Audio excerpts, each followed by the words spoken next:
Нема повеќе К-15 за работниците. 13-тата плата издржа само една година.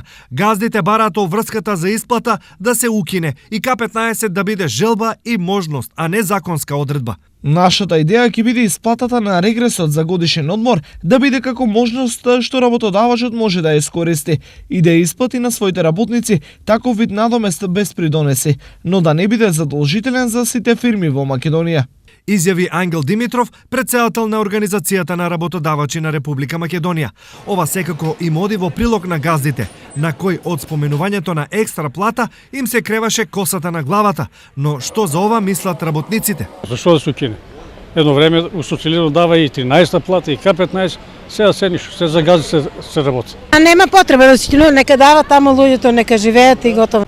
Не треба да се укине. Според мене не. Лани на работниците им беше исплаќена 13-та плата во минимална висина од 8400 денари.